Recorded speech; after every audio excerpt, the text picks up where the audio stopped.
ay, ay, ay, ay, ay, ay. I just wanna have fun. Come and pick me up, meet me at the spot. Up all night till the sunrise. Pop back cool, get ready for the ride. Don't it feel good? Don't it feel good? What's up guys? Welcome back to the channel. We are now riding again with Mr. Omar TV. What's up? What's up, guys? Saan tayo pupunta? Saan tayo pupunta? Kung saan tayo madala ni Vespa, ikaw na bahala doon.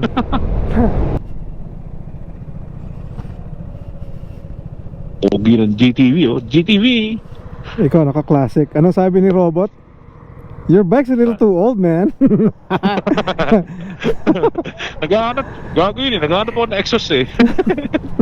Wala silang ano, malosi na lang daw yung ano. Yung meron sila para dito. Rev mo, rev. Oh, baka tumalon. Tumatalon. Kita natin. City ride, city ride. City ride tayo. Pakita natin sa ating mga viewers ang downtown Las Vegas. Nakaka-excite naman magpunta ng downtown tsaka sa strip actually kasi yung multistrada hindi ko madala dun eh. At least ito, abot na abot. Oo na, sa Walang plans kahit traffic. Yep. Sa multistrada nai-stress ako eh. Downtown Las Vegas.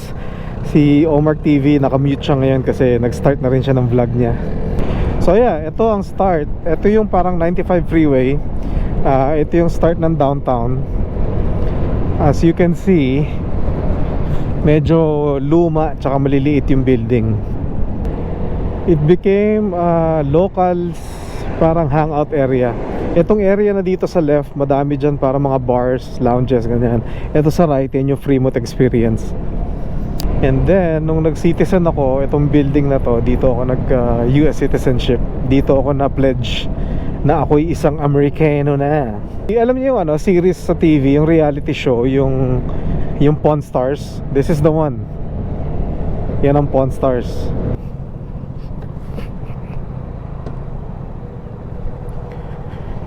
Picture muna tayo. Yeah boy, kuha nyo ba yan? Okay.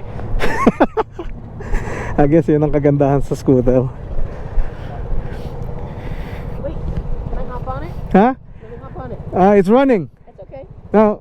No? Okay. Have fun. Yan ang Las Vegas. Go. Yan yung arc na ginawa, I believe 2 years ago. Basta after na ng COVID to ginawa eh. Maganda siya pag gabi, pero ano, kasi doon sa south side meron doon yung sign na welcome to Las Vegas. Dito naman sa side na to, sa dulo ng strip, gumawa sila ng ganyan, yung bagong arc. Ito ang pinaka newest casino dito sa strip, Fontainebleau. Sa Resorts World on the right side. Malapit na tayo sa heart ng strip. Pero dito nyo na mapapansin na mas modern na siya. So yung mga building malalaki na, mas magaganda na yung design, mas futuristic. Hindi naman futuristic, pero modern na siya in a way. Ito yung Twin Tower ni Wynn, Encore tsaka Wynn. And then Palazzo. So this one on the right side, ano to, mall. Ito yung fashion show mall. Ito yung paborito kong ano eh. Ito yung paborito kong hotel casino dati, nung bago to, Palazzo. This one on the right side, Treasure Island. Dito sa strip, I would say isa na to sa mga lumang hotel casino, Treasure Island. Ito parang ano, ito yung Venetian. So I guess parang Venice style siya na, you know, yung kanyang architecture design is very Vatican, or is it Vatican, or I don't know, I think Mirage. That's Caesar's Palace right there. Pero hindi dyan nakatira si Caesar. On the right side is Bellagio. If you guys wanna know kung ano tong yan, may construction dito sa right side, tinatanggal nila yung parang ano dyan eh, mga upuan. Kasi kinonvert nga nila to for last November Formula 1 race. Sa inyong Paris, yun yung Eiffel Tower. Now on this side, sa right side, cosmopolitan area. Pero parang Saan. Yo, hello, what's up? Balik tayo sa bike Bomac, guys. Balik na si Mr. Omar TV. Pinos niya na yung video niya. So dito naman siya. Sinusubukan ko rin mag-vlog kasi. So, ang weird lang pagka magkakaliga kayo sa bagay nag-vlog. Hindi, Hindi magkakaintindihan. lalo na sa side ko. Oo. Parang naging double vlog siya. Yeah. My camera, your voice. Ay, nasayang nga doon sa salamin. Kita mo na 360 yan. Yan. Ay, sana. Mas maganda ko nakatore kasi yung 360 kasi nakababa siya ngayon parang sa atin nakabuyo. Sige, tuloy mo. Send it. Yan, MGM. Diyan laging lumalaban si Pacquiao. Diyan yumaman sa Pacquiao sa hotel na casino na yan. Madami siyang binanatan dyan. Naboksingero ha. Boksingero guys ha. Hindi yun ang binanatan ni Pacquiao. Hindi sa akin nanggaling. Taga Vegas ako. Alam ko marami akong alam. Pero marami siyang binanatan na boksingero dyan. Si Pacquiao lumalaban ng MGM. Pero dito siya lagi nakatira sa Mandalay, no? Paborito niya siya sa Mandalay. Doon siya nag-stay. Diyan siya nag-stay, tsaka yung buong team niya, yung buong entourage niya. Ilang So, taon? nagbabas sila galing MGM ang punta rito. Bus, shuttle bus or Isang buong bus yun. Oo. Entrance yan eh. Ilang taon lumaban dito si Pacquiao, hindi ko man nakita yun. What? Hindi naman tumatagal dito yun parang darating siya siguro mga ilang days before ng fight niya. Dwayne. Oo. Yes, Dwayne. Tapos pagkatapos ng fight niya, matagal na yung 2 araw siya dito Yeah. Magsisimba lang yun, tapos uwi na naman yan. Si Elvis, tabihan mo si Elvis. 1 for the money, 2 for the show. Alright guys, tapos na tayo dito sa Las Vegas sign. Punta tayo sa Speed Demon. Papacheck lang namin yung mga motor kung kaya niyang gawin yung first service, para at least doon na lang kami pupunta kaysa sa dealership. I don't think they do anything different. I don't think na pinaplug to sa computer para masabing na service kagaya ng mga Ducati. Tinalo namin si Elvis sa mga picture. Yung mga tao nagpapapicture sa Vespa, pero kay Elvis wala nagpa-picture.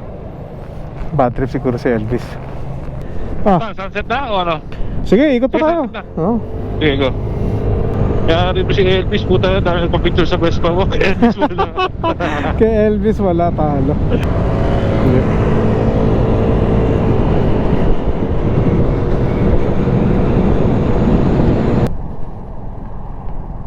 Eto na ang aming shop. Puro big bike. Puro big bike yung katabi. Dito namin dinadala yung mga multistrada. Dito kami nagpapaservice. Mabait sa amin to, inaalagaan kami nito. Ngayon, gugulatin natin siya. Nabinenta natin ang multi. Ang dadali natin sa kanya from now on, mga scooter. What the fuck. Iiwan ko na ata ito nagre-record. Tignan natin yung reaction. We bought a 1-cylinder. Yeah, I see a scooter. Is it like a Vespa or something? Yeah. You working those? Depends what is wrong with it. Service, just oil change and... Oh yeah, we can do stuff on that. Alright, cool. We just want to confirm it before you laugh at us, you know? I'll let you leave before I laugh. Oh, you both got one. Yeah, we sold the multi. We sold the multi for Dell. Yeah, right. He said, yeah, right. That's it. That's mine, that's his. How much are these things? Yan si Gary. Ano siya, racing mechanic talaga siya, legit. As in, talaga nagmi-mekaniko siya ng mga race bikes dati sa mga racetrack. Hayaan na natin na maandar yung hayaan na natin na maandar yung 360.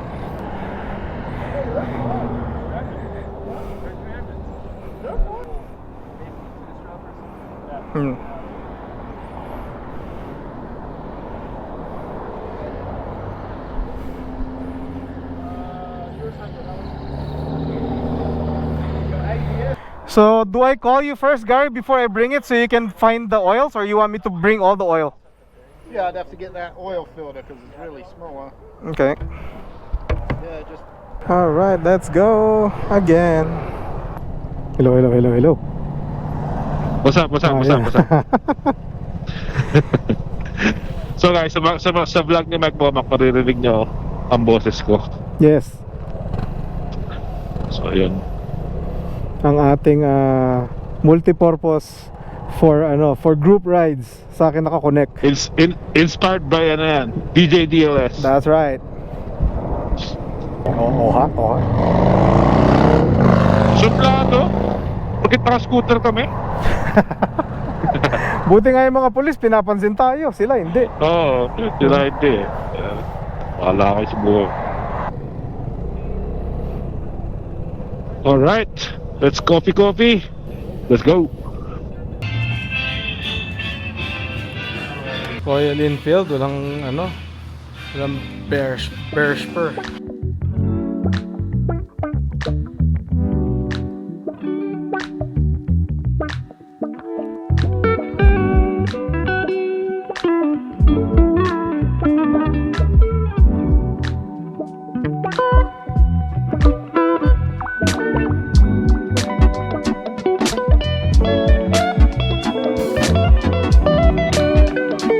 Nandito kami sa Pike's Coffee today. Pike's Coffee, ano yun? Brand na talaga yun. Pikey Coffee Shop.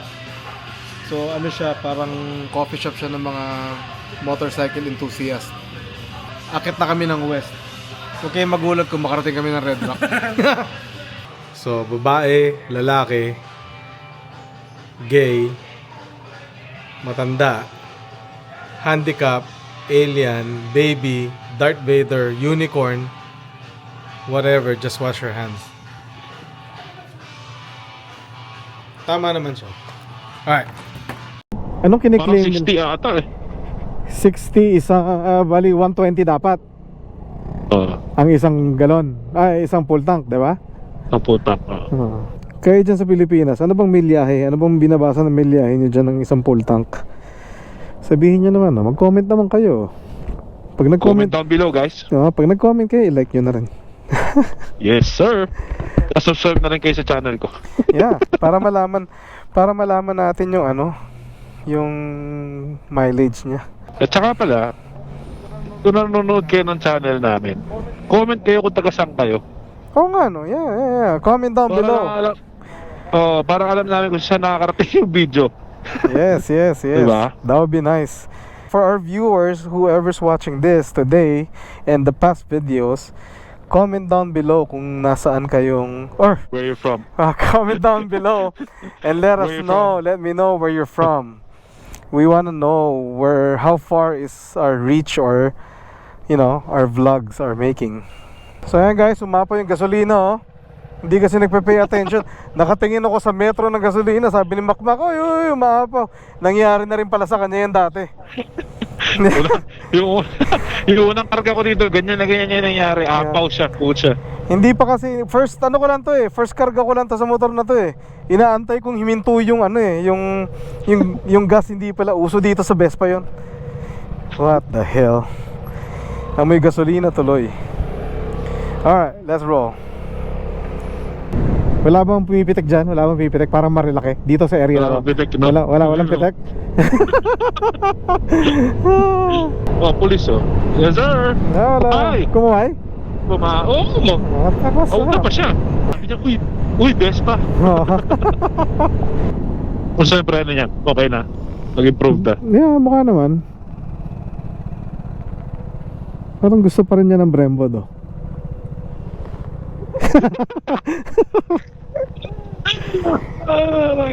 Makagawa lang ng ano eh, no? Ng dahilan. Makagawa ng dahilan eh, no?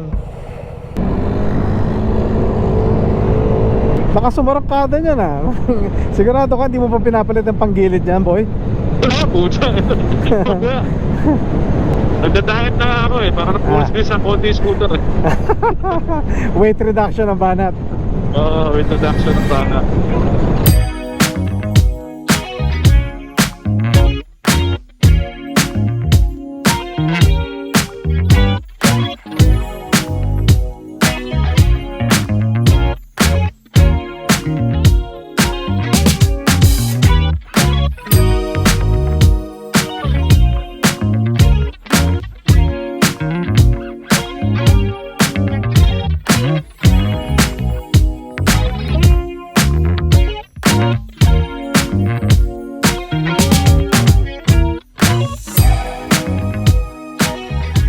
We are here sa Red Rock. Tambay lang kami siguro, konting vape. Tapos sisibat na rin kami para mabisita namin yung isa naming friend. Ha? Sabi siguro naman, mga gago. Ang ito naman itong bomba ng bomba. Kala mo naman. Alright guys, kami ay aalis na ng Red Rock. Siguro ngayon bababa kami ng Lexus of Las Vegas. Titingin naman ng Lexus si Makmak. Nakababa na kami ng Red Rock. We are back sa surface streets. Kailangan ata talaga ng Brembo, dog.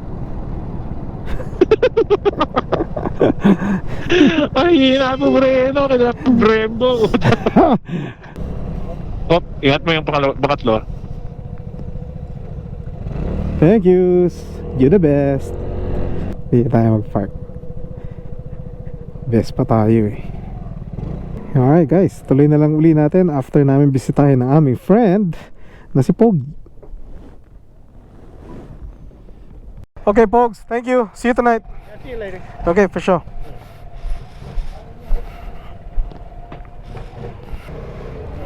Hello? Yan, hello, welcome back. Let's go.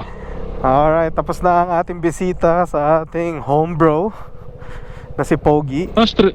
Ano street? Wala. Walang tagos dyan. Wala.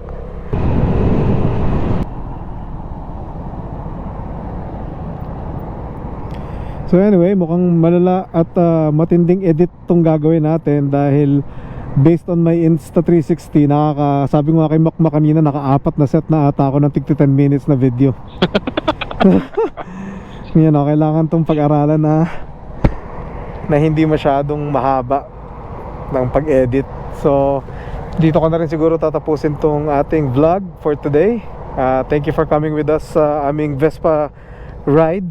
Sige, dito na kami papaalam. Si Omar TV. Until the next time. Thank you guys.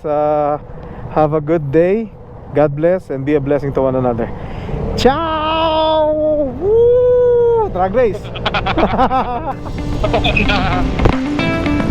Vamos.